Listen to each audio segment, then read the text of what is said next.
invite Mr. Elisha Ongoya to speak to us today. So the format of our conversation today will be a fireside chat. What a fireside chat means is that we have a direct conversation into Ongoya's personal journey, the legal profession, so that we get to deduce whatever lessons we want for ourselves, because most of the time people give us advice that is not tailored, so you can pick whatever lessons you want from that. So how our session will be structured, we spend the first 30 minutes talking about Ongoya's journey. We'll have like a break, like 15 minutes, where we'll have like conversations. So if you have any questions, please write them now, because like, I'm sure you'll have like time to ask the questions at the end as well. So then we continue with a conversation on directly deduced from the questions, and then later we'll have another set of questions to get as well. Karibu sana. Let's begin the session.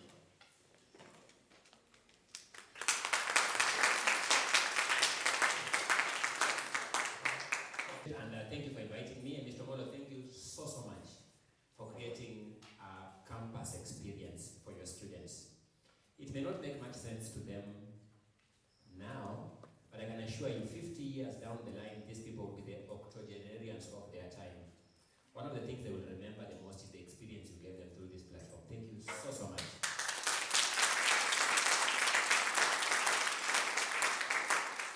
As a teacher, I have always struggled whether, in fact, I add much value to my students.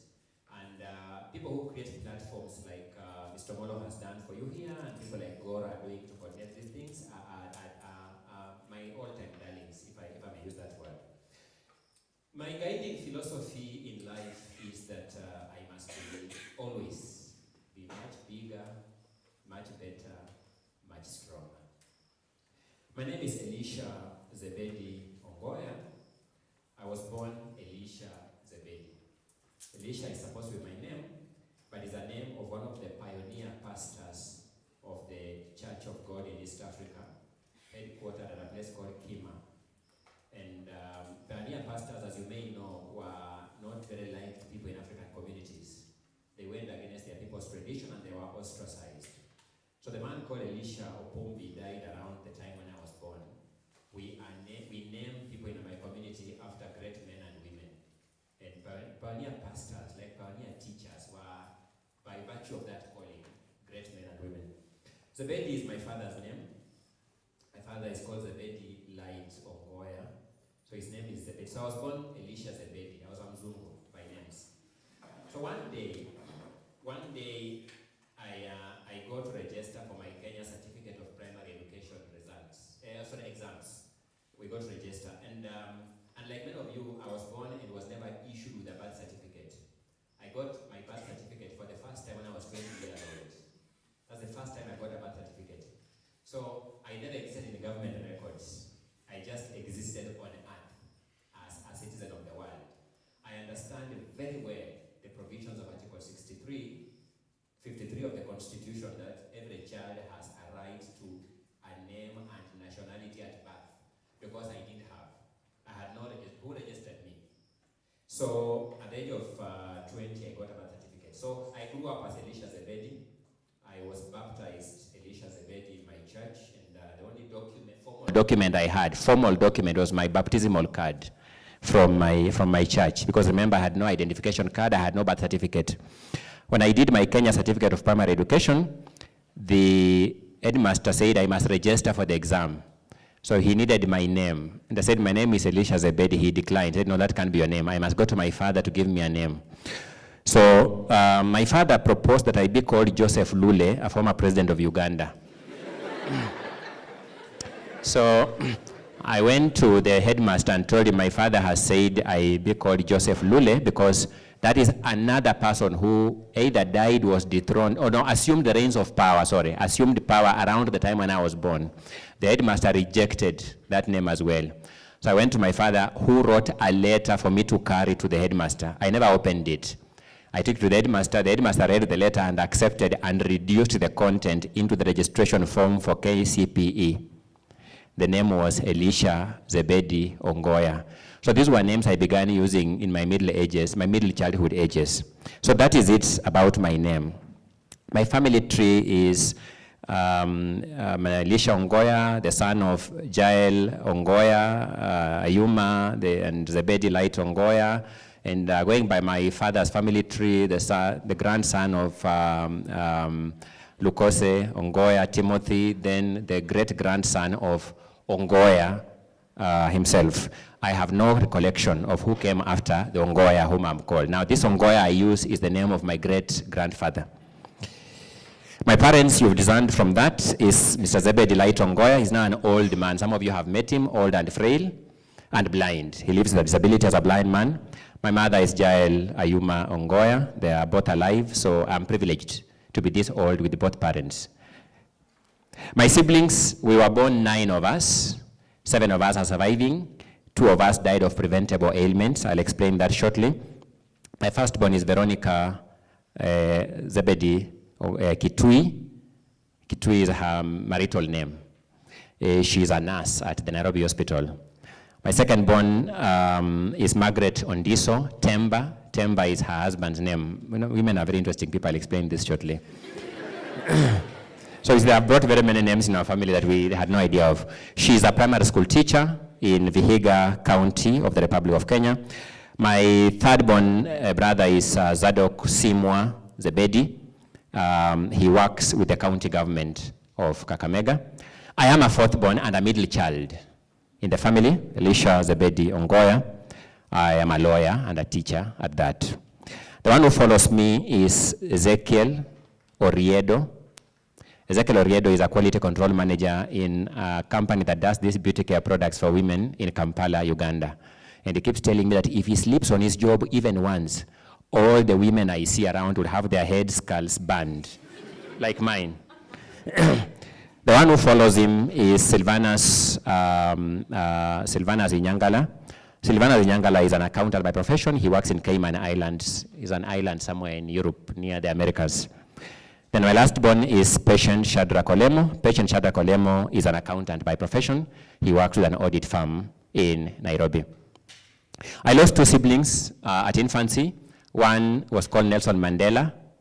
Nelson Mandela was born in 1987, and he died in 1989. Am I giving you correct data? Yes, that's correct. Then I lost Joy Masahwe. Joy Masahwe was a twin sister to Patient Shadrach Olemo, but she died at the age of 3 years old. So I lost 2 siblings, one at 2 years, one at 3 years. I look back and wonder what life would have been if they were around. Probably Joy would have been living with me today and also flouncing around as she walks. But that's imagination. She could also have been a crook, who knows. So he used to serve in SACCOs. Many of you may not know this. For the last 7 years, I have gotten awards as the highest server in the Kabarak University SACCO.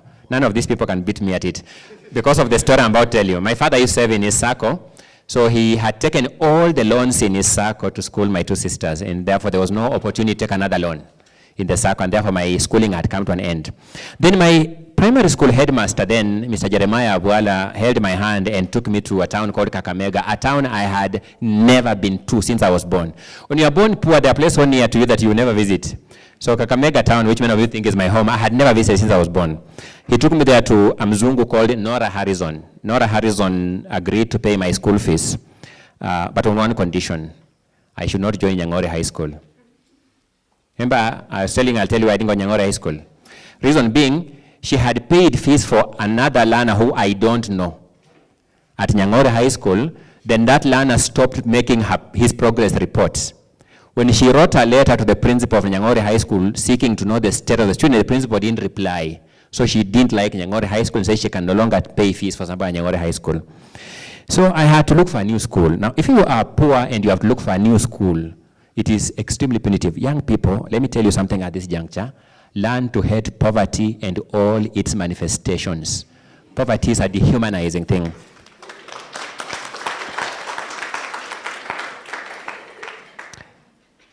So, through goodwill, a man called Peter Aura, who now suffers from Parkinson's disease as we speak now, was a senior officer at UNESCO in Moscow, in Russia, called the principal of Musingo High School, and the principal told him to send my father to go and pick my letter, and that's how I got a chance to go to Musingo High School.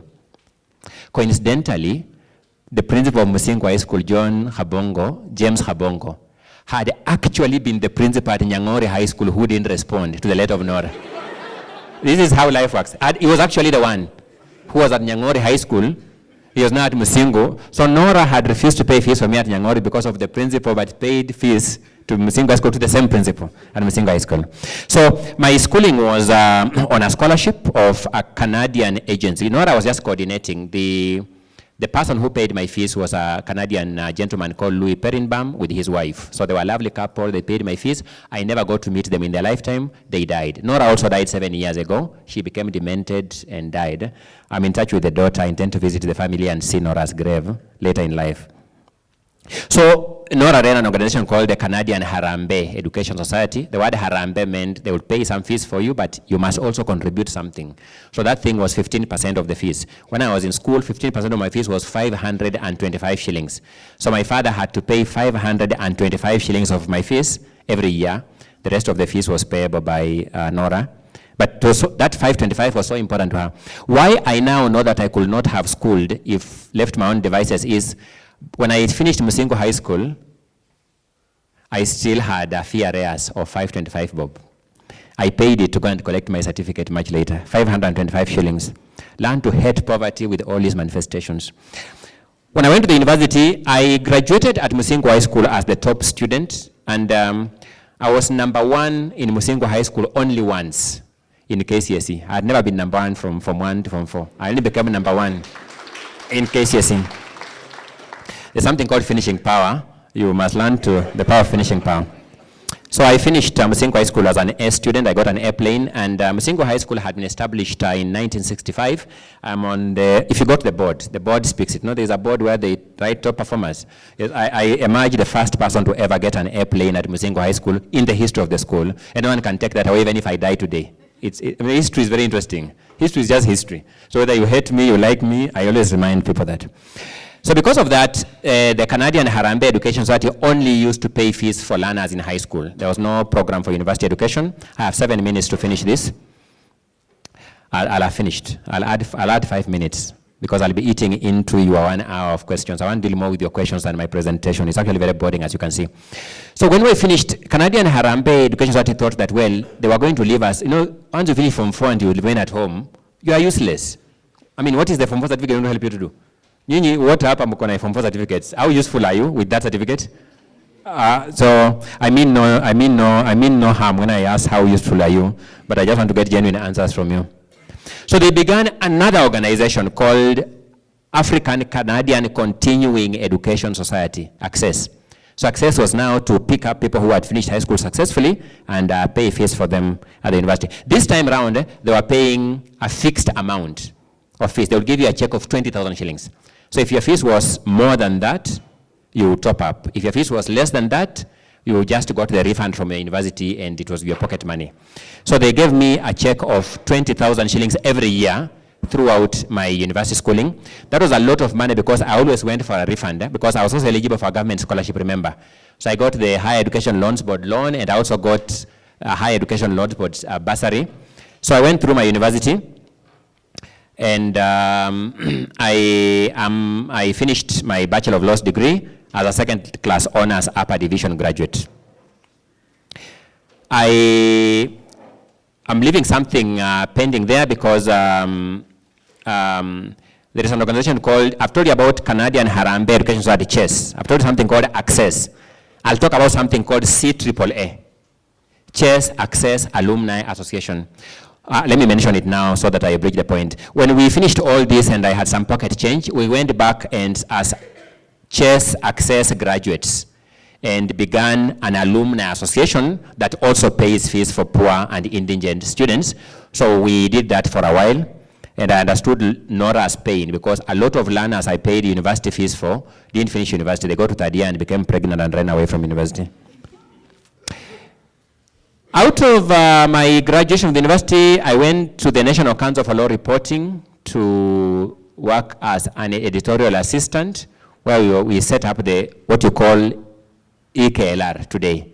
There was no system of law reporting in Kenya from 1977 up to 1999. There was none. So we are now picking up those pieces to begin publishing law reports. And Madam Gladys Boss Sholei, the current women rep for Uasin Gishu County, had taught me civil procedure at the university. She had been my moot court coach at the time.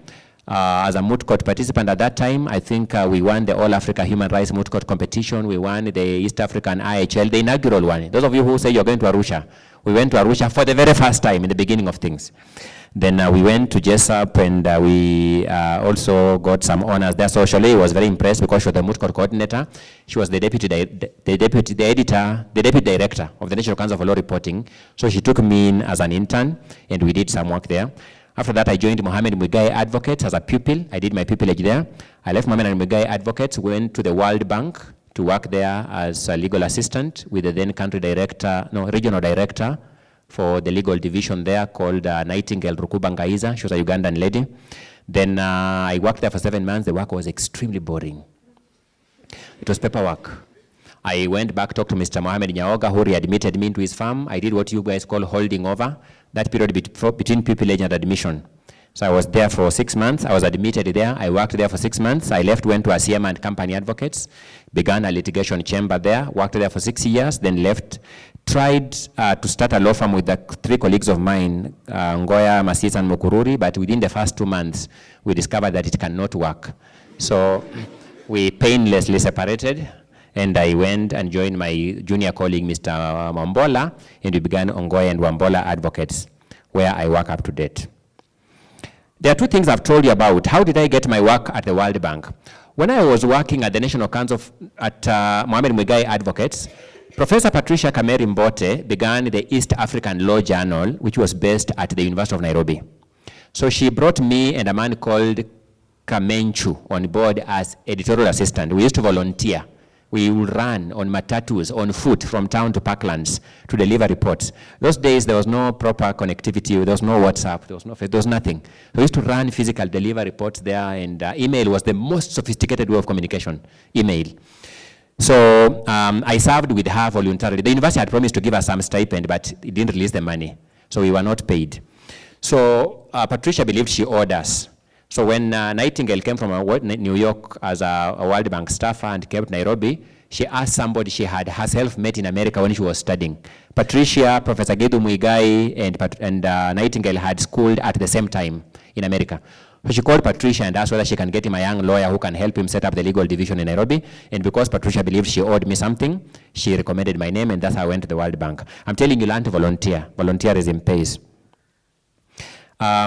While working at Mohammed Muigai Advocates, Professor Gedu Muigai's wife, Margaret Muigai, was a magistrate in the courts. She was among the pioneer anti-corruption court magistrates. So when the Anti-Corruption and Economic Crimes Act was enacted in 2003, they were the first magistrates to begin enforcing it. And you begin enforcing a new law, you struggle a lot because no one understands it fully. So I joined Mohammed Muigai Advocates the same year, 2003, when the act was enacted. So in 2004, while working at Mohammed Muigai Advocates, Margaret wanted some young lawyer to help her research on something about anti-corruption. She was trying a criminal case called Margaret Gashara, Republic versus Margaret Gashara. Margaret Gashara had been accused of stealing some money at the National AIDS Control Council. She was the director. So Professor Gedu Muigai, her husband, volunteered me to her. And you see, when you work in some of these places, private and public is a very difficult line to cross. So when the spouse sends you to the spouse to go and work, you run. Otherwise you can be sacked because you didn't serve the spouse properly. So I went there and did my research, and I finished it. And I gave her the work. I didn't charge anything for it. I mean, the husband had employed me. Many years later, she was appointed the deputy director of the Kenya School of Law. In 2008, long afterwards, the Kenya School of Law began a new program. This program you guys go there called Advocates Training Program. It began for the first time in 2008 after being gazetted in 2007. So they were looking for lecturers. And I didn't know, I had no ambition of teaching completely. So I went there. I'm just having 5 more minutes because it's now 4:01. I went, she called me. She called me one day to go and see her. She told me to send her my CV. I went to Kituo cha Sheria where I could access internet. There was no Wi-Fi. There was nothing called Wi-Fi in this country in 2008. There was nothing. This thing is a new phenomenon. So I rushed to kituo cha sheria. Went on a computer, sent my CV, then told Dr. Ekuru Aukot to drive me there in his old Land Rover, which he drove me there. Why? Then when I went to the school, Margaret told somebody to take me to class. I began teaching. That's the first time I knew I'm a teacher. So I told her, no, I'm not supposed to teach. I mean, I can't teach. One, I'm a very impatient human being. So I knew my personal character as an impatient being is not consistent with a teacher. So I told her I can't teach. She said, please help us. We have no teacher. So I told her, I'm teaching for only 3 months to give you time to look for a teacher, then I exit. I taught there for 8 years. So one day, while teaching there, I was called to go and give a motivational talk to a high school in Bungoma County called Kabula Secondary School. How many of us know Kabula? St. Cecilia? St. Teresa's Kabula, yes, that one, good. So I went to Kabula Secondary School to give a motivational talk. Another invited guest was Reverend Mabonga. So I met him there, we spoke. But Reverend Mabonga was a chaplain in the prison service. So we took a night bus, went there, took a shower in a local hotel, then went there and gave a talk. Then came back to Nairobi, but Reverend Mabonga took my number in the process. So one day, there were prison warders who were having a passing out parade at the prison training school in Ruiru. So Reverend Mabonga, as the prison chaplain, invited me to go to give a talk entitled The Prison Warder of the 21st Century to those prison warders. So I went and talked to them about my ideas about the prison warder of the 21st century. I remember only one sentence from my presentation, that people come to prison as punishment, not for punishment. I was trying to look important by speaking like that. Another invited guest who I didn't know was Professor Lumumba, who had been my lecturer at the university. So we met there, I gave my talk, he gave his talk, we went to the adjutant. The adjutant is the head of the chaplaincy in the prison. We were given an envelope of 5,000 shillings each. We were happy, we put in the pockets and ran away, happy we have earned something for the day. But Professor Lumumba asked me for my number there. We had never exchanged numbers, so I asked my number there. 2 or 3 days later, he called me and told me to go and see him at the Junction Mall in Nairobi. I used to drive an old jalopy called Hyundai Accent LS J831U. So I drove my jalopy, he looked at it, he told me to park it and leave it and go into his car, which I did. I parked the jalopy, left it, went to his car, and he began driving and asked me about life. We drove, and you see, he's a responsible man, so I could not question why you take him. He drove and we spoke. His driver was called Njagi. He drove all the way out of Nairobi, drove past Naivasha. We're just talking, I'm wondering, but I didn't ask. Then he brought me to this road here, and we entered Kabarak University, and that's the first time I had set foot inside Kabarak University. Then he alighted, I alighted following him, you know, and he took me up that stairs. We spoke some things on that stairs I can't tell you now because I'm at Kabarak, but when we meet in future, remind me to tell you the words he told me. I'll tell you then. So he went up to a man called Professor Dansit Nasiuma's office. Dansit Nasiuma was the vice chancellor at the time here. And he told Dansit Nasiuma, no, I tried to sit at the receptionist because he was going in the VC's office. So, I mean, it's bad manners to follow a man into the... So he told me, no, you come. So I followed him there. So he told Dansit Nasiuma, this is the lecture I was telling you I have brought. That's the first time. That's the first time I knew I was a lecturer here. And that's how I got my job here. I have never applied for a job here up to this time. Go to the HR office and look at my file. There's no application letter. Never applied for the job. That's how I became a lecturer here. I thought it was a joke. 14 years later, I'm still here. I had my own problems here. I've once resigned from this university, but the registrar academic affairs of the time, Professor Ochola, rejected my resignation. So I continued coming, hoping he'll accept. He has never accepted up to now, but my letter he has up to now. I've once resigned. When you threaten me, I keep telling you, know me, I resigned from here. I resigned, so I'm not even here. So if you want to sack me from here, I resigned long time ago. What are you telling me? So I'm actually here, but not here. I've resigned. Professor Jola has my letter. He refused to accept it. My dean at the time was Professor Wambua Musili, who had also been my master's degree thesis supervisor at the University of Nairobi. These things is very incestuous. You need to know the incest in these relations. So one day I got a letter from Caro here. You know Caro, our former admin assistant. She now works in HR. Yes, Caro, she called me, she used to be our admin assistant in the school. She called me, she had a letter of mine. I told her, Caro, you know, just open and read for me. I do that all the time. because the worst that you can do in a letter is to sack me, and you see I'm psychological, so I told her, read it for me, the content, so that if they have sacked me, I just remain wherever I was. So she read to me a letter that I had been appointed the head of Department of Public Law, HOD Public Law. So when you see Mr. Molo bragging in HOD Public Law, I mean, he's treading a beaten path. We were there, but we say. Many years later, in 2015, I was approached by the Vice Chancellor, then Professor Kaleli, to be the Dean of the Law School. I rejected it multiple times. I remember a man called Professor Rabba calling me about it. I rejected it at some point in time. Then one day, my father came to visit me here. There were parent visits a child, so I took him to the guest house for a meal. Then the VC walks in and calls my father aside and talks to him. And my father tells me, when elders give you a responsibility, it's not right to reject it. That's how I became the, because I've never disobeyed my father even once. So I couldn't disobey, so I became the dean. I served as dean for 2 years. After the first 6 months, the students rioted. They wanted me to go. So I said, I didn't even want this thing. Someone's idea, like I called the VC, I told him, now I want to go. He said, no, you can't go now, but eventually I left. So I am a family man. I am married to a wife called Jael. We have 4 children, and we have 2 adopted children. Lord Denning, MR, and Jack. They are all as old as you. So when I keep telling you, my children accept it without question. We have 4 other children. We have Ocampo, we have Florida, we have Zebedi, and we have Elisha Jr.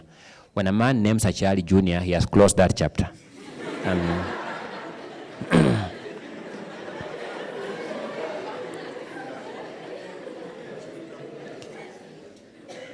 So that family has been extremely supportive of me. I'm able to attend to you here because of that family. I can assure you, for those of you who are skeptical about starting family, you don't know what you're thinking about. There's no way I would have served you 1/10 of how I serve you without the support of that family. Every time I wake up in the morning, the first thing I pray for is my family, not you. Family first, then you. And by the way, in the pecking order of things, my God comes first. Close to my God, very close to my God is family. A distant third is work. You are a distant third. So just these things I'm telling you are true philosophies of my life. I'm not saying them to crack jokes. No, true philosophies. Any conflict between my obligations at Kabarak University, my obligations at Mwalimu Ongoya and Wambola Advocates on the one hand, and my family obligations, there's no brainer. I don't even debate it. So I don't think there'll be no class I would honor when there's a family crisis. No, I will cancel it without thinking twice. Yes, that's who I am. So I have raised that family. I have been raised by family. My parents are still alive. I'm not an orphan. One of my worst fears in life is the day my parents will die, as the one day will. I don't know how to manage it. So those of you who have had the experience of losing a parent, you have a mentee here. Please hold my hand and begin mentoring me on how you got about it. I would highly appreciate those kind of lessons. My passion in Kabarak University is mentorship. I want to see the next cadre of responsible citizens from Kabarak University. Every time I call you and I shout at you, please remember, it's my frustration that I'm not seeing a responsible person out of you. When you show responsibility, I mellow and I become a very ordinary human being. And that's the story of my life. Thank you so much.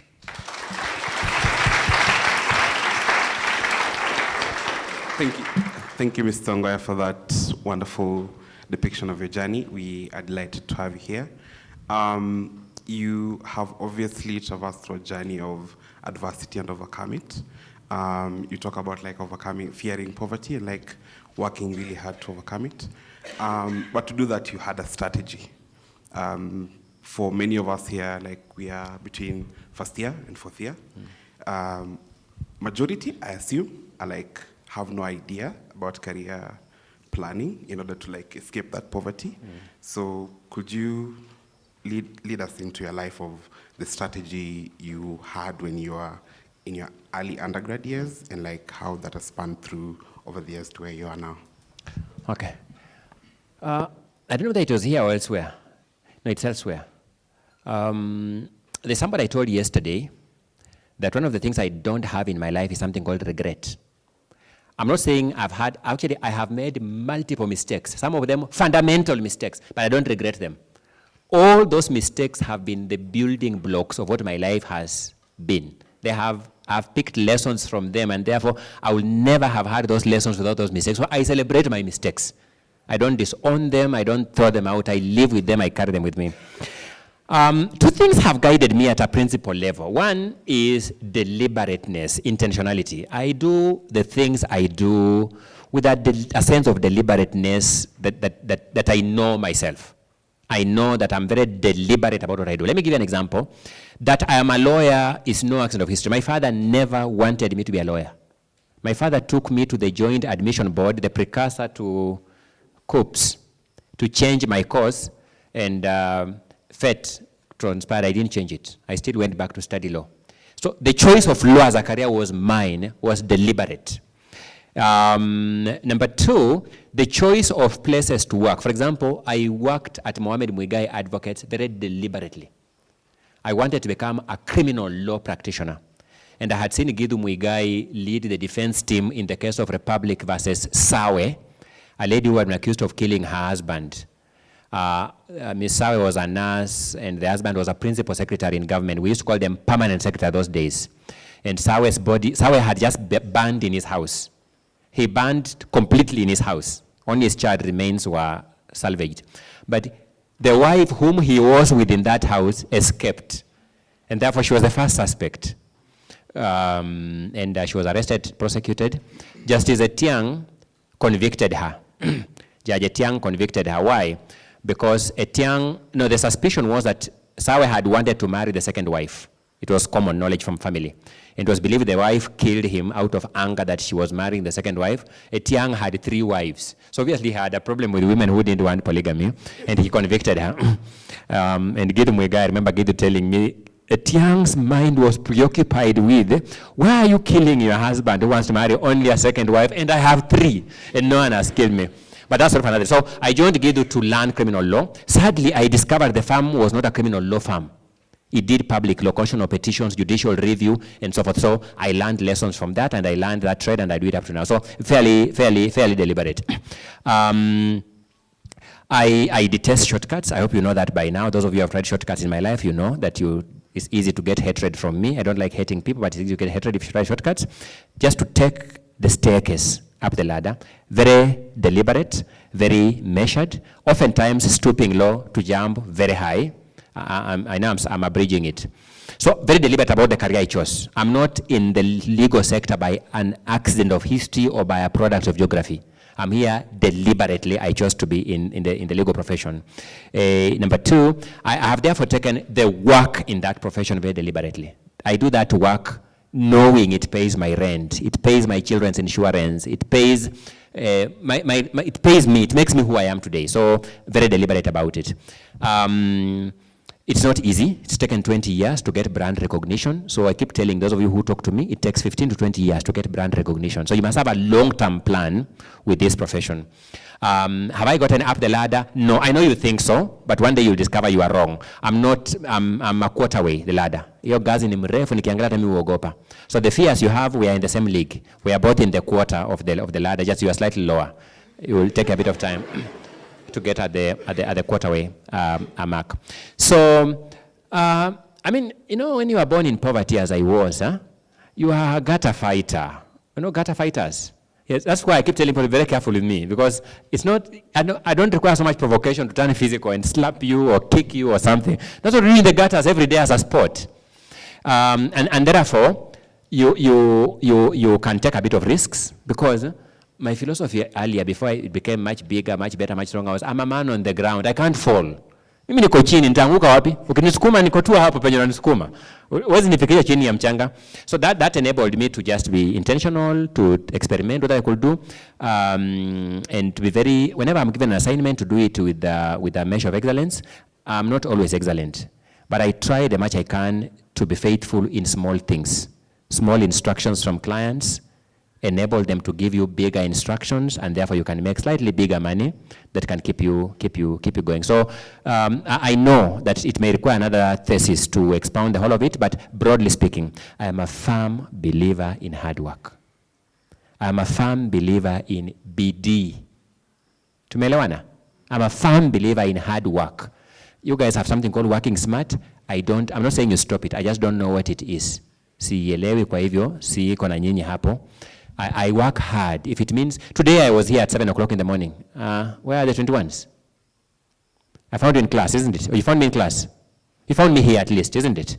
By the time you were coming last, I was here already. I left Nairobi this morning. You can do your maths. To be here at 7 o'clock in the morning, you know what it takes from Nairobi to be here. I do that every day of my life. It is not easy, but I have no other choice. I have no other choice. Unajua, maisha ni kama staircase, si ndio? Kuna mtu alizaliwa mzazi amemweka mguu mmoja tayari kwa staircase. Mimi nilizaliwa kama miguu yangu yote mbili kwa hapa. Mpaka nielewe hiyo kitu. Kila asubuhi mpaka niamuke nikijikumbusha kama mimi mzazi hakuinua mguu yangu moja kwa staircase. Kuna wale hapa mzazi aliinua akaweka. And therefore, when you want to build your philosophy of life at Kabarak as a student, remember, hamjatoka nyumba moja. Kuna watu hapa wako na guarantees. Jiulize wewe uko nayo. If you have no guarantees, please remember both feet of yours are down. But wewe mpaka uanze kuweka mguu ya kwanza. Kuna watu wako kwa lift. Tayari. Watafinya tu bado na wewe hauna lift. So I was in that space. I knew that mimi sina lift. Mimi ni staircase. Na hii staircase, destination yangu na mwenye ako lift ni moja. Mpaka tufike. Na ninajitahidi nifike wa kwanza. You can imagine running upstairs and wanting to be somebody in a lift. It is not easy. But all these are things I had to reassure myself. My father gave me a philosophy of life. Lazima ujielewe. My father spoke in Kiswahili all the time. Lazima ujielewe. You must always understand yourself first before you demand to be understood. Lazima mimi nimetoka wapi? Mimi ni mtoto wa nani? And so forth. So before you fail to do an assignment, before you finish your homework because others are not finishing, wewe sio hao watu. Tumeelewana? So Gor, that has it, that mesh, that mesh, mchanganyiko wa mambo is what has pushed me to where I am today. And that's why I'm able to sit here and talk to young learners. I am the least likely candidate here. Mimi ningekuwa mtoto wa class 8 nachunga ng'ombe huko Nandi. Watu wa kwetu huchunga ng'ombe Nandi. In fact, wa Nandi huchukulia watu huku kwetu kwa watu wa kuchunga tu ng'ombe. Hakuna kitu kingine wanafanya. Vitoto wa Nandi watakwambia, hawa ni wa kuchunga tu ng'ombe. Hawa kuna kitu wanafanya kweli. So that's what I was destined to be if nature were to take its logical order of things. I had to disrupt some things in nature to qualify to sit here today and talk to you. Wonderful. Thank you so much. We will have time to ask the question after the second question that I will ask. You've talked about deliberateness. Yes. And what we term as mentorship requires deliberateness. Yes.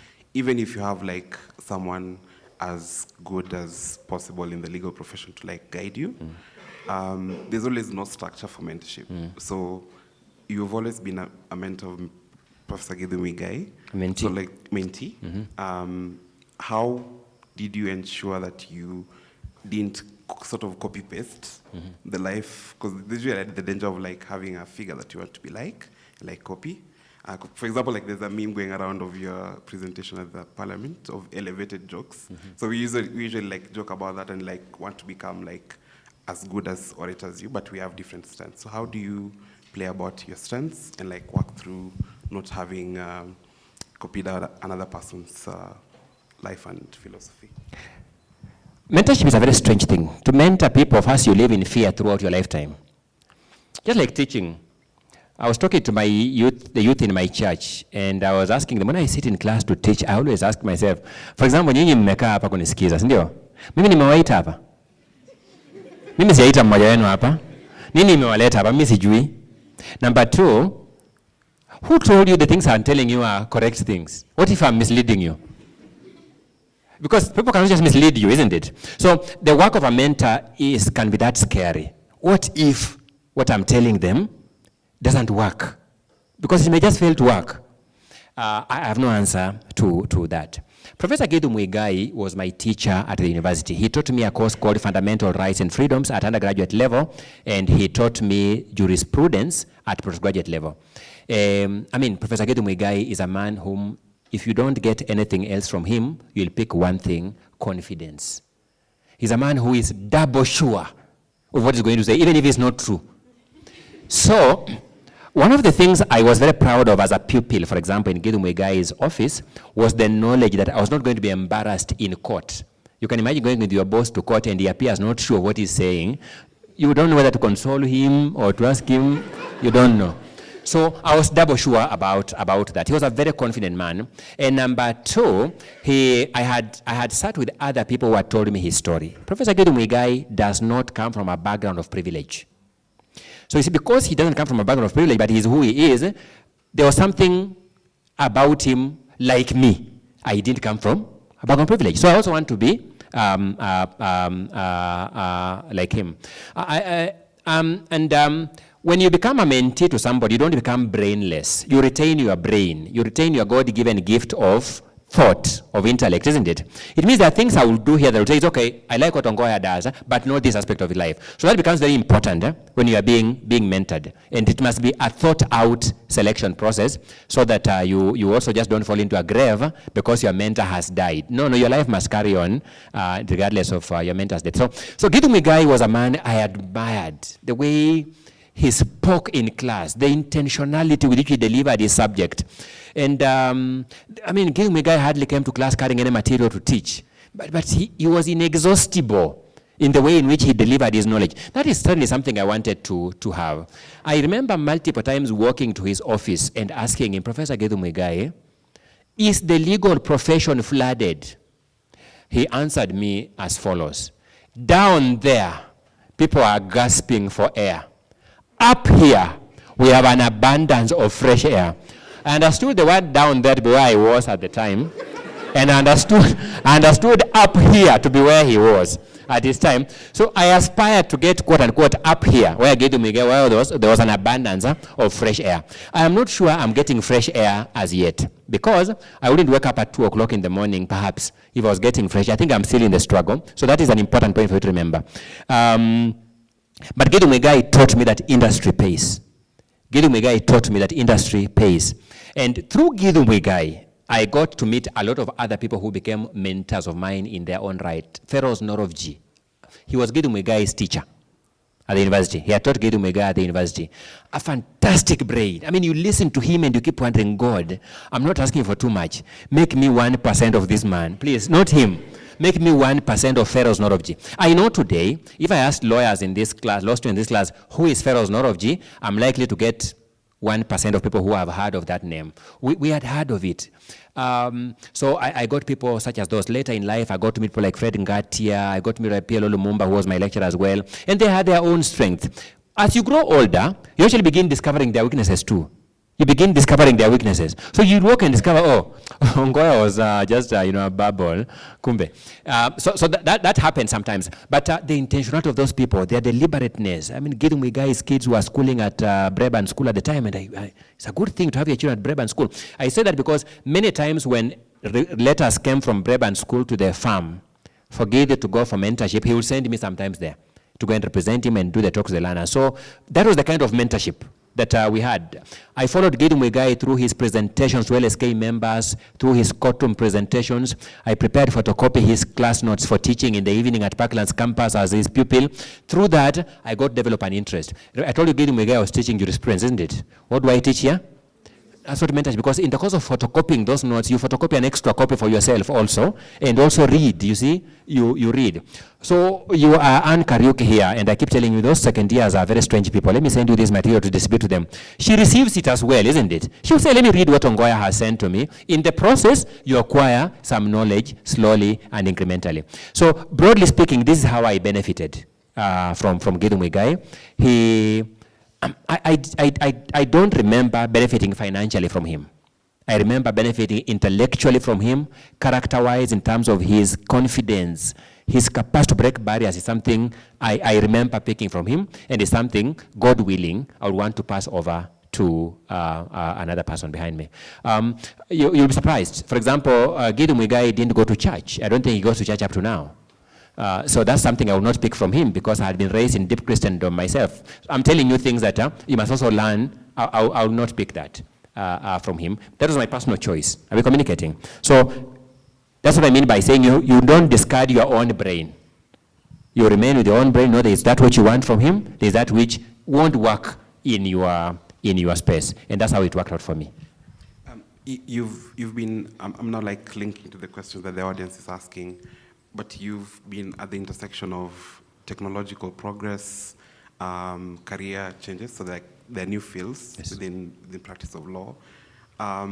What are some of the mistakes you've seen in the field? Because you've been in the field for for 2 decades now. What are the mistakes that you've seen young people are prone to?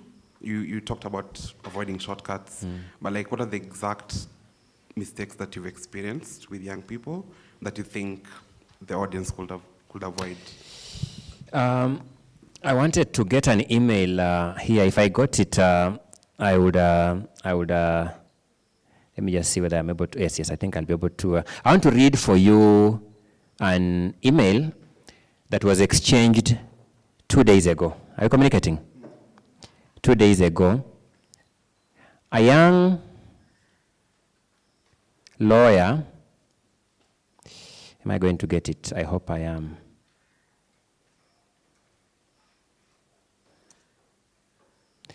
A young lawyer had, okay, let me read for you. I'll just skip the name so that I want to see this in practice, isn't it? There is a way documents in my office are filed. Where are the 2 musketeers who are in my office at some point in time? There are some young girls here who had been, yes. You know, I'm very particular about documents, about paginating a document, putting a page number on a document. The page is flowing sequentially. There's no word I hate more than the word I forgot. Because I struggle with this question. Do you want me to tell the client that my intern forgot?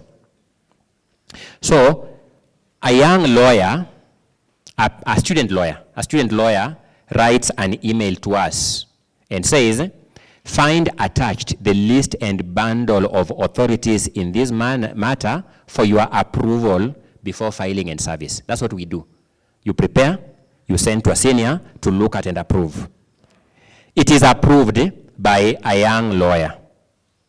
But the young lawyer tells him, include this other case. You see, this is how the peer review goes. That we are building. So include one more case in these authorities.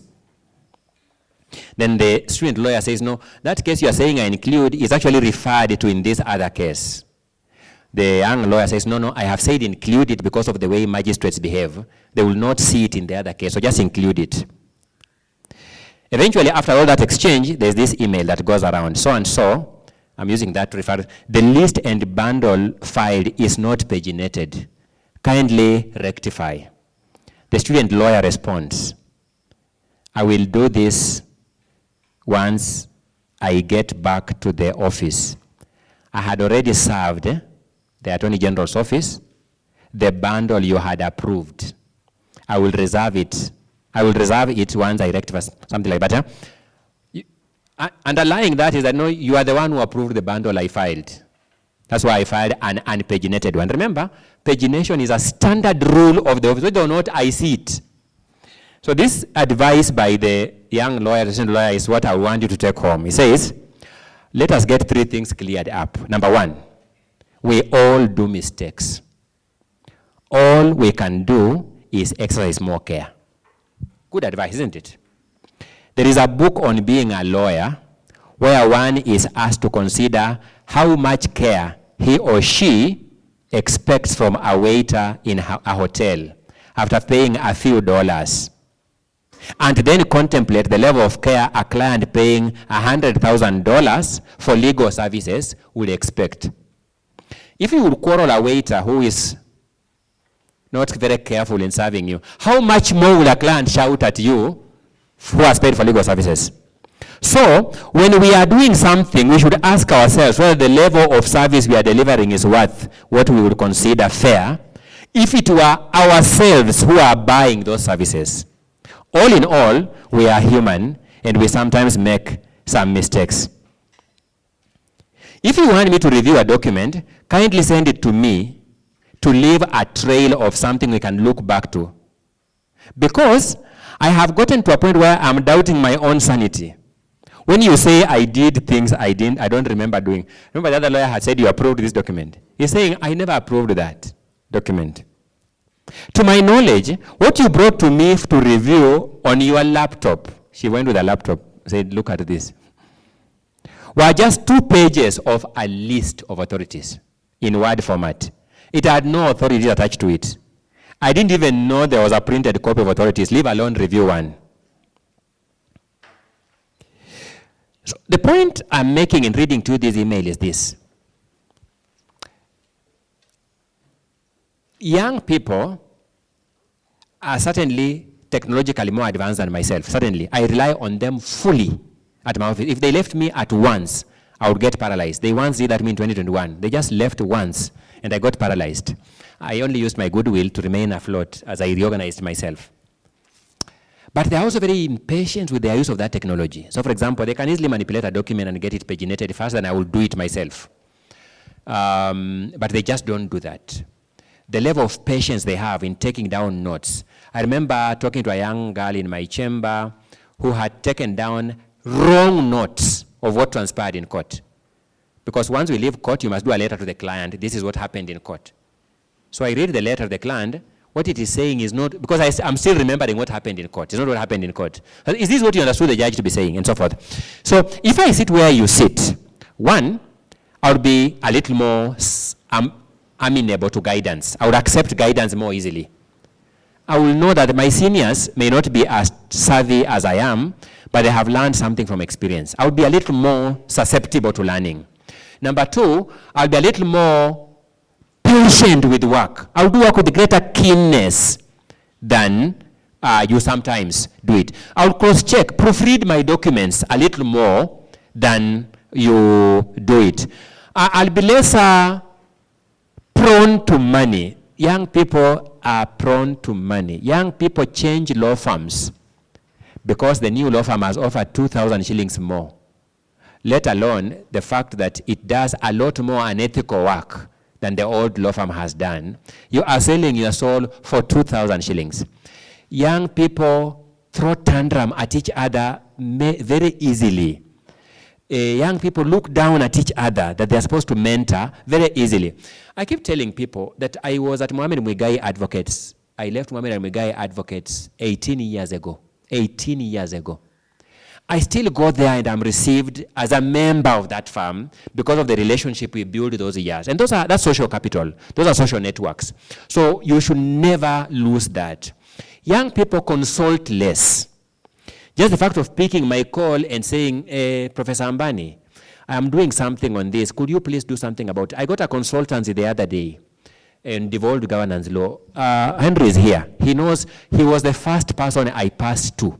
Please look at this document for me. Because for me, I have no shame in consulting completely. I know this man has a PhD in devolved governance. That's what he has studied. Surely, those years of PhD study cannot be for nothing. There must be something he knows. It would be one sentence. It would add value to it. That's what young people hardly do. Young people tell me all the time, I thought. They use that word thought in the most obscene manner. First, the things they say they thought has no place for thought. You're just supposed to do it. So, why have you not served me with water? I thought you already had taken water. But you can see I have no water. I thought you already had water. Where is the place for thought? There. So, they fail to use thought when thought is necessary. They deploy thought when thought is unnecessary. And I find that frustrating.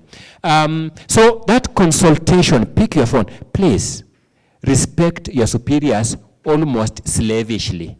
Almost like a slave. Because learning is a very humbling experience. And the people who teach us are not always very pleasant people. Always. So it requires extreme humility to survive their negative attributes as you pick their positive lessons.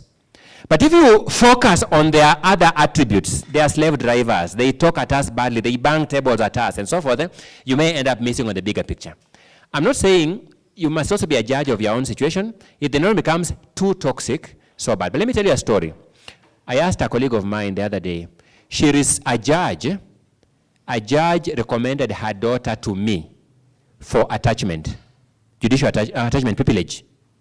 The daughter reported at my office when I was in court in Kibera. She reported, I was not there, I was in court. So I told the office staff to give her a place to sit and wait for me to come. By the time I returned, she was not around the office. And she never showed up again. So even if I'm a bad person, she had not even seen me to see my badness. But she had disappeared. A friend of mine in Nairobi, I'll tell you her name, she's called Eunice Lumalas, tells me she received a call from a judge as well to help the daughter do some internship, a lawyer. The daughter reported to the office and told them, no, the work here, if I work here, I'm going to suffer from mental health. This work is too much. She left. The nature of this work of ours is you learn by doing.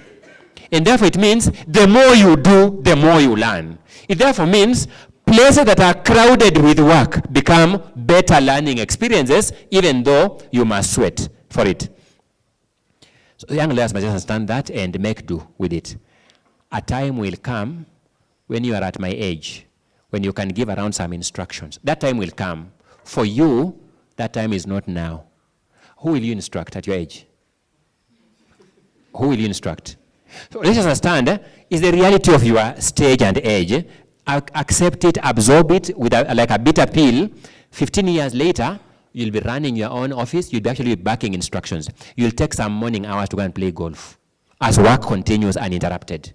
Today, you can't. Go young people, you can't. So once you accept this psychologically, you'll get up that ladder. You'll get up that ladder. Mr. Molo, when he began his practice, came to me for internship to run around with me and see what we do for practice. I'm saying because he's here. And we ran up and down this country with him, and one comment he made was that he didn't know that going without lunch was part of that package. So yes, oftentimes we have to go without lunch. Oftentimes we have to go without lunch. We were doing a case in Kapsabet and Bungoma, you remember? Yes, we had to go to Kapsabet, do a case there, leave Kapsabet, go to Bungoma. How many of you can pick that geography? How many of you can have a mental view of how you leave Kakamega, go to Kapsabet, do a case, finish. Then leave Kapsabet, go to Bungoma, do another case, and finish. When will you have lunch? Yes, he mentioned that I didn't know that going without lunch was part of the package, but he learned without the process. Today he knows how to survive without lunch. So let's agree that we will go without lunch sometimes. So I've taken a bit of that time, and you now have 22 minutes to go. No, it is, interesting thing about the story is he did the same to me when we went to Nyeri. So we didn't have lunch, but later experienced the same. But you have spoken to us about what you've experienced with young people, but there's obviously has to be some hope. Yes. For young people. You've always mentioned that a huge percentage of our class, at least after teaching me, will be grave diggers, butchermen. Waterworks inspectors. Yeah. So what's your expectation of young lawyers as we move into the future? The reality is this.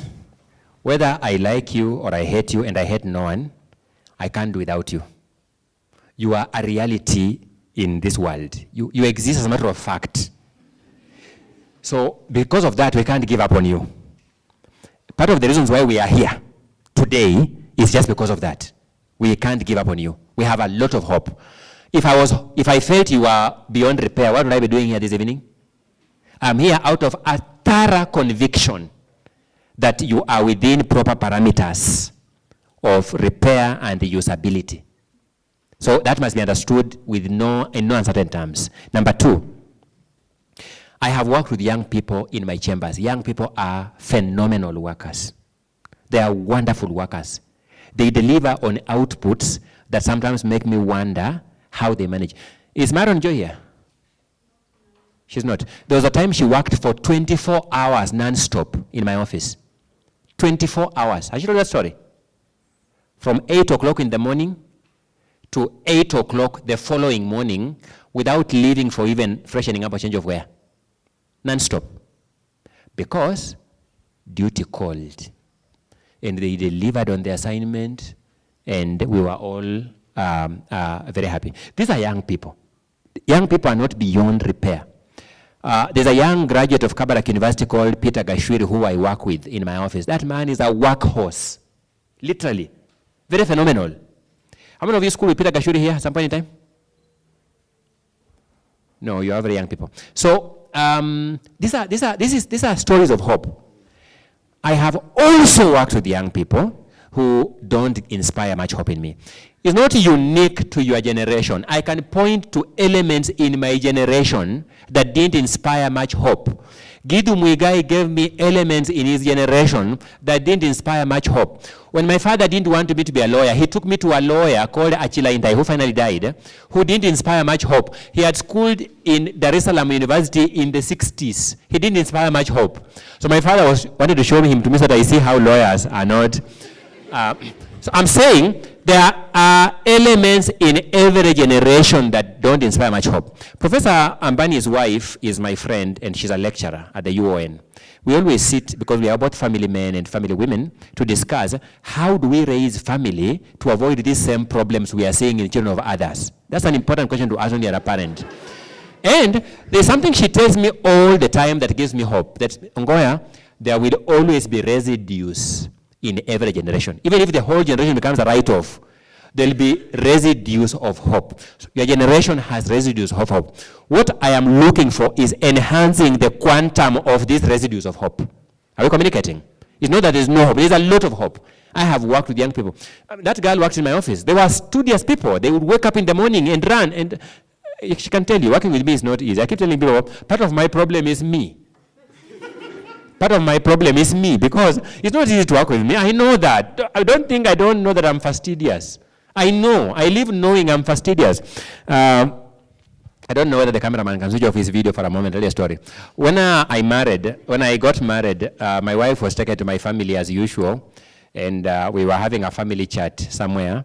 And my younger brother, Silvanus, who by that time was also married, we were sharing experiences. And people are giving their feedback. And she told my wife, the problem with you is that when people are told to go and knock at marriage institutions, you went to a military camp and knocked and you are admitted.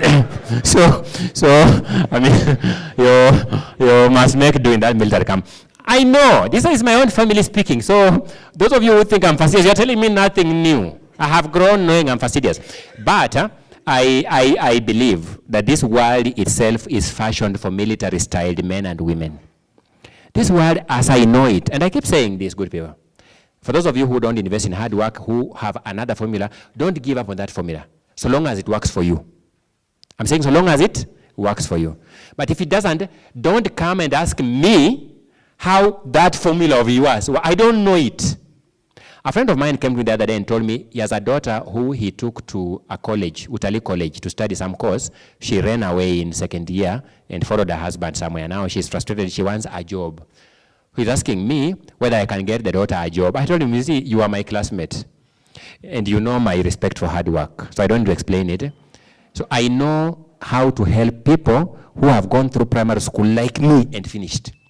Gone through university like me and finished. Gone to university like me and finished. Those who drop along the way, they would help me themselves to know how that works. It means how do you want to do a jinsi ufanya?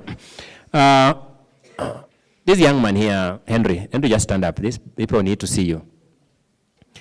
I met Henry as a second-year university student at KU. He called me persistently and said, Mwalimu, I want to talk to you.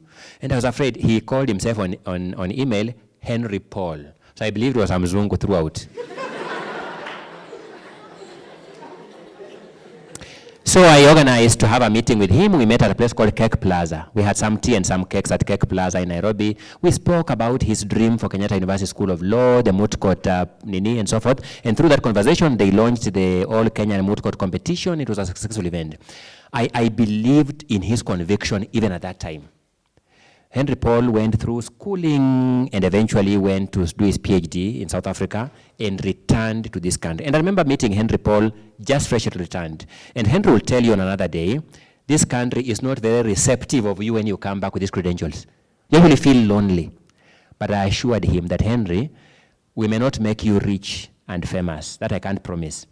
But that you will get somewhere to meaningfully engage yourself, that I can commit. Henry Paul is here now. He's not unemployed. Are we communicating? Take a seat. I know for a fact that people who pursue this avenue, I know, despite Henry Paul aliandikwa hapa lini? Last year. Si ndio? So kuna watu huko nje bado wanasema hakuna kazi Kenya. Yeye hana kazi? Si yako na kazi? It may not make him rich and famous, but he certainly is meaningfully employed. Certainly, he's contributing meaningfully to that. I can guarantee every person sitting in this room. I may not know when the opportunity will present, but as sure as the sun rises in the east and sets in the west, I know that for those among you who commit to these pioneering principles of honesty, of hard work, of diligence, efficiency, you will surely get a place in the living history. For those among you who do not commit to these principles, I'm not saying there's any gloom for you ahead. I just don't know how that formula of yours works. I will learn from you how it works. That is it. So when I say that I see waterworks inspectors and watchmen and grave diggers, I am communicating to that cadre whose philosophy in life I don't know. They may end up just surprising me by becoming the next Steve Jobs, because they also tell me, Steve Jobs didn't get a degree, or so and so didn't get a degree. I say it's okay. I don't know how many they can count on the fingers of one hand in that cadre. I don't know. If I told them now count for me all, by 3 fingers they finish counting. For me, stories like those of Henry Paul, I can count for you without exhausting, because there are many and I know them. But those of you who believe, Bill Gates didn't graduate even and is Bill Gates, try it. That's when you'll become Bill Gates. And I don't want to eat into your time, but let me just give you a simple example. All of us come from some neighborhood, some village, some neighborhood, isn't it? You know your cousins who left school in class 2 or class 7. So unajua hawa. Kila mtu kuna mtu kwa fulani, ndio? Amekuwa Bill Gates. Are they looking like their life is on good course? Hao ndio mimi najua. Wale ambao hawafuati misingi, niko nao hata mimi, nilizaliwa nao, nimekuwa nao, ninawafahamu, sitaki mkuwe hivyo. I know that the stories we spoke with to Henry Paul, I'm extremely proud of this young man. I want to be similarly proud of you. And by the way, Henry Paul is your generation. Generally speaking. Hamuko mbali. This is your generation. And therefore, you can be Henry Paul. I can give you multiple other examples. Luciana Thuo, here. She was my student. Went to Pretoria, do her master's, came back to this country, lived in Nakuru here, asked Mwalimu, I'm back. Is there something I can do? She rose to the rank of associate dean in this school, isn't it? Those are the stories that I know that I can be able to read. I've met people like Ochel Dudley, who are people I held their hands and mentored those years. And I can tell you those stories over and over again. People like Melissa here, Melissa Mungai. I met her at Strathmore University. They were under Professor Ambani's mentorship. She's here. They are meaningfully engaged. You may have your own idea about how you'll become greater than them. Good luck to you. We actually school you to become better than us. The dream of every parent is to raise children better than him. So you're not threatening us by saying you'll become better than us. No, it's the logical thing. But if you reject these principles we plead with you to follow, then we will say, wait and see. Time is the only remedy, the only answer to every prophecy. Back to you. So just the last question. We won't have time to ask direct questions, but somebody, just to sort of put it together, there's usually an assumption, and one of the reasons we asked you here is the outlook of Ongoya is success. Mm-hmm. So people see you on TV discussing important issues, and that's the epitome of success. Mm-hmm. I would like you to give us examples or philosophy of dealing with failure. Okay. Because people do not appreciate the importance and centrality of failure to the contribution of the end success. I asked my teacher, Mr. Shivachi, my literature teacher in high school, and why do people fail? The way high school teachers talk to you, they have a formula of life. You've been to high school, isn't it? They are very prescriptive and very definitive. They don't give suppositions. So I asked Mwalimu, and why do people fail in life? He answered, people fail because they don't know the joy of success. I have lived with that question in my mind for long. I have struggled with the definition of success. A student of mine, Marion B, once asked me, what is success? And I struggled. Even after answering her, I felt I had struggled. The other day, I was sharing with Anne something I had found somewhere. I thought that came close to what I thought was success. I think, speaking for myself, you can only say you have succeeded if by virtue of the fact that you have lived, somebody somewhere has breathed easy. I don't know that I'm communicating. And therefore, that's when people tell me, oh, Ongoya is successful, I become very skeptical because I don't know. I know people gasping for air because I have lived. People wondering why I'm such a sadist because I have lived. So that I struggle with. But I believe in a very philanthropic spirit. I believe in a very egalitarian society, a society where you are happy that you are eating lunch, but somebody somewhere is not going hungry, at least in the process. But at least if you can ameliorate the situation, enable them, at least have lunch today. Tomorrow, we will deal with it. So that is the essence of my mentorship, that hold young people's hands and take them through, the realities of life, prepare them psychologically. I'm a bit brutal the way I do it. I think no class ends in my entire teaching career before I tell you that these things you are doing may have adverse effects on your life. I say that very intentionally because I owe it to you to say it. These things, whether I say them or not, they will happen. And therefore, it's just important that when they happen, they don't catch you by surprise.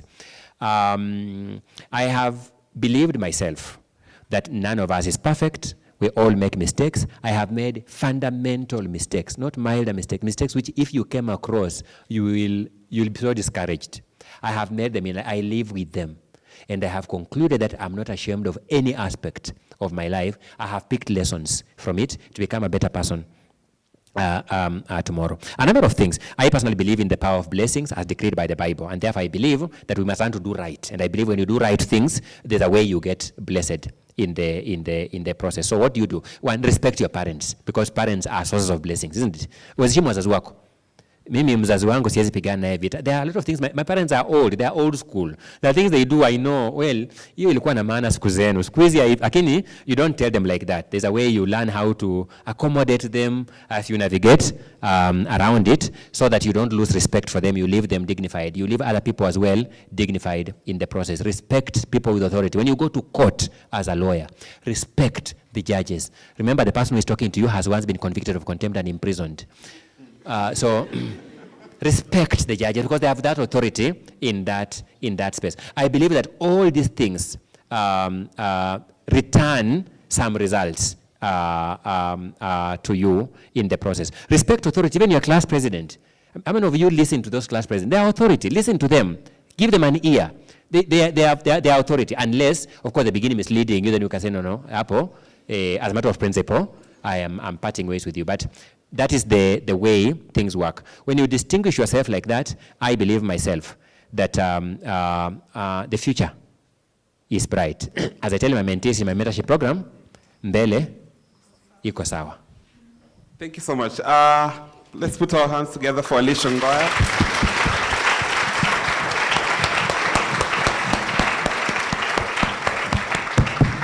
Thank you so much. That's the end of our session. There's some 6 minutes to go, something like that. According to my chronometer. So there's some 6 minutes. You can, if you want to use them, you can use them. There's somebody with a burning issue. 6 minutes, you can use it. If you have a burning issue, burning question, please feel free to ask in the next few minutes. But like just before you ask the question, some keeping things. We will take a photo the way we are, but we will do that while standing with our guest today as part of the promise that I made in the poster. So please go ahead and ask a question. There's a hand up. Oh, okay. If it is brief, I can take the two together. If the questions are brief. If they are convoluted, I'll take one. So my question is based on how you've explained to us that when you were growing up, things were very different. You didn't have much access to the internet and you communicated via email. And then fast forward to now, the times that we're growing in, most of the time we spent majority of our time looking at screens, be it Twitter, be it TikTok, be it Instagram. And so therefore there are certain values that you could have, let's say from your parents, but then again, there are certain values and things that you pick from the internet in the sense that, and most of us will agree with this, if you go online right now, the push is give yourself grace, be soft with yourself, and soft life and mental health matters, and put yourself first. And for me, sometimes it feels like a very narcissistic like you've explained that your definition of success is leaving other people dignified, but there's not much push of that right now, and that's what most of us are exposed to. So what would you say to that, in a sense, to help someone who is looking for grounding despite the very different things that are happening that conflict with the values that you have from how you've been raised? And yeah, that's my question. Okay, allow me to answer that fast, that I don't miss any point on it. Your name again, madam? Sunshine. Sunshine. And I think you asked for many people that question. For you people who are digital natives, who are born in the digital era, you are actually better off than those of us who are digital immigrants. Because we are struggling with the same technology, but with conflicted values, conflicted, the old ones and the new ones. So it becomes even harder for us to know what to say is acceptable, what to say is not acceptable, and so forth. And we also feel harassed by the technologies themselves. They harass us a lot. When I began practice of law, we used to correspond with the clients only through the post office. You write a letter, send. 3 days will lapse for the client to receive it. Then they write theirs another. So you had a 6-day grace period before you can. But now it's WhatsApp, isn't it? You send and the client's also writing back. So we feel harassed by these things. But having said that, and because of the time constraints, the enduring values, the original values, I don't think change. For example, the value of respect remains a value of respect from the days of Adam to date. The value of hard work remains as a value. And just like the people of the cloth and the gospel, you are privileged, Sunshine. You now know that one of the people who teaches you, one of the things he believes in, is this enduring value of hard work. So it now becomes a choice for you, whether you want to pursue the fleeting value, because I think it's a value of soft life, whatever that means. My interpretation of that means living on the fast lane of life at no cost. That is impossible. There is a cost to it, whether you perceive it as a cost or not.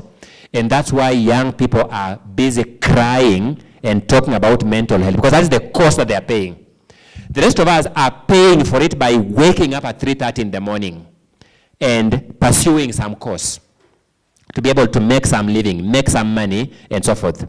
And asking every day, without bankrupting myself, is there somebody else I can make breathe easy? Because again, I keep telling people, the Bible tells me to love others as I love myself, not more than I love myself. That's why the phrase, without bankrupting myself, becomes critical for me. So, yes, you certainly suffer new realities, environmental realities, but you can still stick to the original values to guide you through the new realities, and you will succeed. After all, none of us can block the new realities. They come. No, technology is technology, isn't it? If you try to block it, it's like trying to block the sun using your body organs. I mean, it's a waste of time. It's futile. The sun will shine whether or not you put your hand up and block it. So the same thing, technology would have its way. It is the value system that you carry onto that technology platform. Number two, it is known to all of us that spending a lot of money on the screen is harmful scientifically. Let's forget about the moral values. Scientifically, isn't it? It therefore means, just like consuming alcohol is harmful when taken in large volumes, and people still take a lot of it, and others choose to take a little of it, and others choose not to take it at all, technology is there. The quantity that we consume of it is actually our choice. So I'm making out an argument that the value choice you make remains a choice question. It is not imposed by the technology. The technology remains an environment that we find ourselves in. But the values through which we walk through that environment are our choice. That would be my take on that, Sunshine. And I will beseech all of you to try and do unplugging. You know it, isn't it? Try to unplug sometimes. Take some time to rest. Keep some time off the screen to just be easy and rest and talk to a friend. I mean, you haven't lost humanity. Just talk to a friend. How was your morning? Have you called your parent? How is your mother doing? Be humane, because that's what we are losing in this other. Once we regain that, we shall coexist with technology with no harm. There was a hand up there. I still think I can manage it in the next 2 minutes. without losing my other program. Okay, thank you. My name is Masinde. So we saw you in the matter of impeachment of Honorable Kawira. And if you ask anyone here, I will tell you that you're the one who saved the governor. And I supported that position. So my question is, how do you feel about that matter? And could you perhaps give us a gist of your experience in that matter, the lessons you picked, and the aftermath of the whole event? Okay. Thank you. Life generally, I mean, how many of us have ever been number one in an exam, in class 1, class 2, class 5? You've been number 1. Correct. There is obviously a feel-good effect in winning, isn't it? When the headmaster stands and says, number 1 was Marion Cheluget, you feel a sense of pride, isn't it? Because human beings have 3 values that are attached to a broad value called recognition. The value called recognition, all of us aspire for recognition. All of us, whether or not we like it. All of us want to be recognized. That's why we work hard. That's why we look for money. That's why we want to be number 1 in class. It's a quest for recognition. Gives rise to 3 other values. These attributes are shame, pride, and anger. Pride is that which we have internally when we meet expectations, when we get the recognition, isn't it? Anger is that which we feel when we feel somebody has unfairly taken away the recognition from us. And shame is that which we feel when we believe we have fallen short. We ourselves, isn't it, have fallen short of it. So how do I feel? I mean, it's a good thing to get somebody off a career-threatening hook. It's a good thing. I feel nice about it. It gave me a couple of more clients.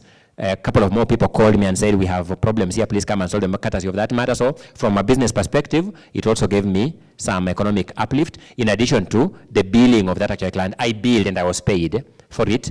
Being politicians, you are paid in advance in a lump sum. So again, economically, it makes you slightly, but you return home. Particularly as a man, for the women, I don't know. Particularly as a man, you return home having been paid, you feel, like you're a man. So it's just something about men. Don't worry about it. It's just something that you don't, men, you understand what I'm talking about, isn't it? Yes, you feel I've been paid. So I can now return home and ask, that kind of thing. Than returning home so afraid, what do they ask for today?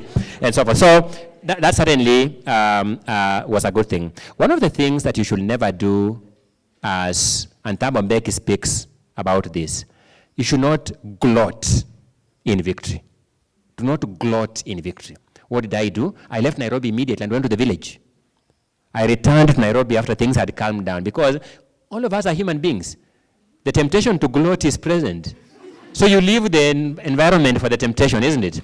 And go to the village. I trust many of you saw me here that day. I saw my children in school across the road and went to the village and calmed down. I came to Nairobi a week later when things had come down. Not gloat in the process. I have asked many senators after that day, what did we do that made things work for us? And they said, your team impressed us as humble. The other team impressed us as arrogant. And for the swing votes, because those are the most important votes, the convicted voters, you never influence them. The swing vote, we were able to. So the lesson I picked from it is, next time I appear before a judge, I have to put on a face of humility, so that I'm able to win another victory. So I think in a nutshell, in this limited time I have, that's what it is. But I can assure you, I was not very proud of that matter, because what you see is what is broadcast to you. What happens in the preparation room, you do not know. It can kill you. For those of you who have loose or weak mental health fuses, you can actually go into full mental health problem. You can go into full-blown problem, because the pressure, and you're working with politicians who have their own philosophy of life that is removed from reality, and you are shouting at people. I remember questioning some lady, and I may never get a chance to meet her again. She was working with the governor. She struck me as an incompetent officer of the county. We were supposed to have her as a witness. I tried to ask her a few questions to test whether she can be a witness. She showed incompetence. I said, Madam, you are the CEC Finance. Yes. I said, God save that county. Move away. I pick somebody else. Once you tell people these things, you walk away feeling you have dehumanized them. And you live with bitterness that I dehumanized her. I have no opportunity to meet her again. I don't even remember her face to meet her and tell her, ilikuwa hali ya kazi and so forth. So those kind of things happen and you regret them for life, but we live with them. All in all, there was a spirit of teamwork, original values, a spirit of hard work, strategy, planning, and so forth. All those are things that made it work for us. I'm also very proud of what happened. Even in the family, people call me and they're also very proud of me. So it also increases your bunker points at family level. Back to you. I have now finished completely, and I'll answer no more question after this because I have to leave. Thank you so much. Round of applause again from Mr.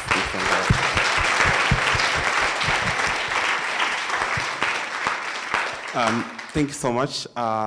Just to also make final years to feel important. If you had anxiety about careers, you've heard from Mr. Ongoya. So please go to the world and make an impact.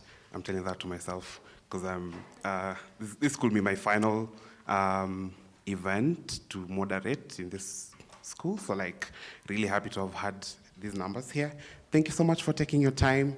3 things. If you have more questions, please reach out to us at the Medley at kabarak.ac.ke. We'll forward them to Mr. Ongoya. He could reach out to you personally if he has the time. Secondly, our photo unfortunately will not be taken here, but we will move directly outside so that we don't waste Mr. Ongoya's time and yours. Please, if you move outside, please just line up in front of Kilo 5. Then we'll take a very quick photo, 5-minute max, then leave. Then lastly, next week we will be hosting Miss Julie Matoke for the same conversation. So the session will be moderated by one and only Natasha Kwamboka. So really happy to have you here. Wonderful. Because Mr. Ongoya is a prayerful man, we will finish with a prayer. Please silence so that we pray. Heavenly Father, we thank you for this day. We thank you for the gift of life, for the gift of providence that you have given us. We ask you that to protect us as we leave this place. Thank you so much for the insights that we have had. We hope we retain them and use them in our lives meaningfully. For this, we ask, trusting and believing in Jesus Christ's name. Amen. Thank you so much. Have a lively day.